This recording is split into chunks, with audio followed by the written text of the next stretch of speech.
Karibu sana mpenzi msikilizaji na mtazamaji wa Kivu News Info. Leo tunakutangazia matangazo yetu kutoka katika kijiji cha Kasaba. Kasaba ni ndani ya groupement ya Babungo Eside, sekta ya Nganja, tarafani Fizi, mkoa wa Kivu ya Kusini, ambako tarehe 9 za mwezi wa 5 mwaka 2025 kumepitika maafa makubwa ya mafuriko ya mto wa Bekia ambao ulisababisha zaidi ya watu 120 na kupoteza maisha. Vile vile na leo tarehe 27 mwezi wa 5 mwaka 2025 kulitokea watu mbalimbali ambao ni wa viongozi wa serikali ya jimbo vile vile na ya taifa, na moja kati ya wabunge wazaliwa wa tarafa la Fizi ambaye ni mheshimiwa mbunge Msenyibwa Apele Janvier vile vile naye amejielekeza katika kijiji cha Kasaba pamoja na wabunge wengine watatu wa taifa ili kuja kutoa mkono wa pole kwa familia ambazo zimekumbwa na mafuriko haya ambayo yamepitikana katika kijiji hichi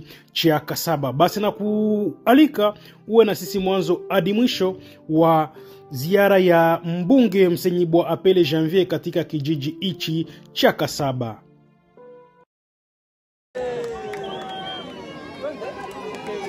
Togo, karibu.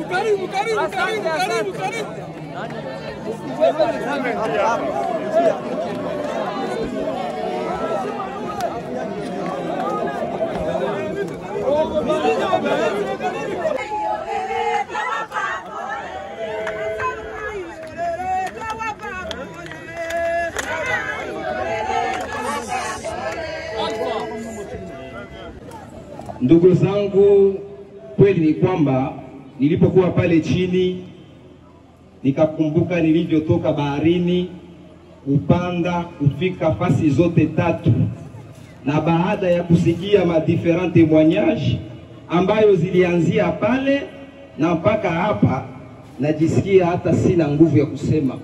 Najisikia ninarudi, ni kama vile siku ambayo ndugu zetu hapa Kasaba walipataka ile janga. Hawa ni miweti wangu. Kwa majina naitwa Msenyibwa Apele Janvier.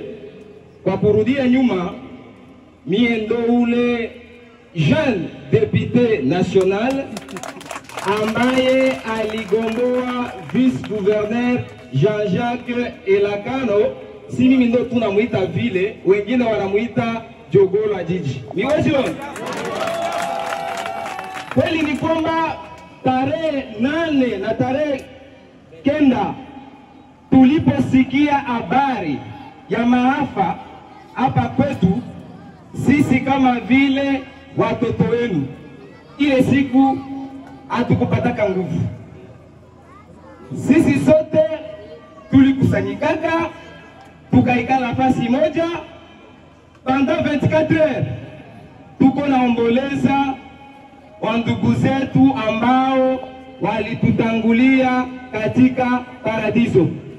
Baada ya siku ile, siku ya pili, ikaonekana kwamba tuamke na tupige kwa kila mlango ambayo inastahili ili msaada itoke kwa haraka. Na kabla msaada huo, mimi kama vile mtoto wenu wa tarafa la Fizi, tena mtoto wa hapa ambapo tupo Kasaba, nikaambia ndugu zangu, en attendant intervention urgente ya gouvernement central, mimi nitatuma kwanza ile kidogo ya madawa ili saidia ndugu zangu. Kweli ni kwamba nilituma ile msaada kwa njia ya chef de secteur kwa machungu zaidi sana. Na baada ya hayo tuliendelea na kazi mpaka jinsi suluhisho ikapatikana kwa kuletea ndugu zetu msaada. Franchement niseme kweli inauma na itatufanya na inaendelea kutufanya tunapokumbuka kurudia tena katika kilio. ninaongea hapa lakini najisikia kama vile makekebata mama chimbolo ameso tamu mbata sauti kisebo saka ni mungu mama chimbolo ameso ama mio magano. Asante sana. Sisi wote wabunge wanne ku niveau national tumeona tuje na tuhudhurie na tulia ndugu zetu wote pamoja, na tunashukuru Mungu kwa sababu tulitoka na tumefika salama na kazi inaendelea kutendeka. Najua mengi bado yatafanyika kwa sababu tutalala hapa Kasaba na kesho tutarudi nafasi zingine kusalimia hata wandugu wengine.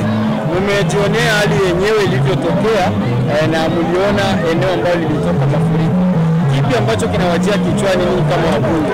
Mimi nawaza cha muhimu kwanza le fait que gouvernement national, gouvernement central ina intervenir ni kitu cha muhimu, kama jinsi wengine walivyosema hapa ni fasi ambayo iko karibu na Tanganyika na iko mbali sana na macentre hospitalier, s'il faut le dire. Mimi kwanza napatia government, donc le gouvernement provincial, pongezi kwa decision ambayo ilitosha kuinstaller hapa un centre de santé ili maafa yanapopatikana afake watu waende mbali, matunzo ipatikane au wapate hapa. Na aussi il faut pas oublier tulikuwa na ministre wa environnement, najua le gouvernement au travers ma pression zetu inapaswa kuangalia jinsi gani watu wanapaswa kujenga manyumba ili wakati ambapo janga kama na hili linatokea watu wasijenge pembeni na manyumba,